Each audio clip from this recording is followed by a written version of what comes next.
en fait aussi sur l'électricité, sur le gaz. Le prix de l'énergie est fort. Après, c'est une question pour moi que c'est l'État qui doit aussi quand même décider quelle est l'organisation de la solidarité qu'il veut faire. On voit bien qu'un groupe mondial comme le vôtre ne peut plus être géré par le business seulement. On voit bien qu'il y a de fortes pressions de la société civile, on en parlait. Cette pression de la société civile, Patrick Pouyanné, qu'est-ce que ça peut changer pour votre groupe ? Non mais, encore une fois, nous sommes des êtres humains, nous avons des valeurs. Bien évidemment qu'on intègre tout cela. Simplement, dans notre entreprise, nous ne voulons pas faire de l'émotionnel, nous sommes aussi en charge d'hommes, de femmes, et nous devons réagir et prendre en compte l'ensemble de notre mission. La première mission de Total Énergie, c'est de fournir de l'énergie à ses clients. Donc moi, je dois assurer cette mission essentielle, c'est un bien essentiel. Donc voilà la part des choses.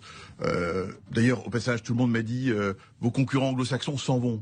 J'aimerais bien que les journalistes français, vérifient s'ils sont vraiment partis. Pourquoi ? Personne n'est parti. Personne n'est parti.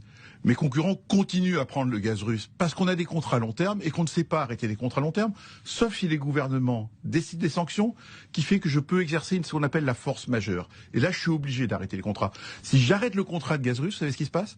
Je paye des milliards immédiatement aux Russes. Donc, pour qu'on soit bien clair, voilà. Vous n'allez pas quitter complètement la Russie ? Non, et je ne vais pas le faire, et je vais vous dire pourquoi. Parce qu'aujourd'hui, j'ai personne en Russie, contrairement à ce qui est dit. Je n'ai pas d'opération en Russie. Ce que j'ai en Russie, c'est qu'on a investi dans des usines pour presque 13 milliards de dollars. Et c'est pas un problème d'argent. C'est que ces usines, elles vont continuer à tourner, que je m'en aille ou non. Les Russes les font tourner très bien.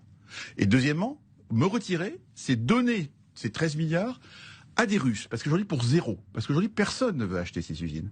Et donc, je vais enrichir les Russes, ceux contre lesquels on veut donner des sanctions. Donc vous voulez que moi, Total Énergie, enfin il y a une contradiction incroyable, vous voulez que moi, j'abandonne des actifs en Russie pour enrichir les Russes qu'on en a mis sous sanctions. Voilà le débat. C'est un des autres paradoxes. Et celui-là, je ne m'y résoudrai pas, je vais être très clair, parce que ça, c'est de la démagogie. Et par ailleurs, encore une fois, aucun de mes concurrents, aujourd'hui, n'est parti de Russie et ne sait partir de Russie. C'est même illégal. J'ai une toute dernière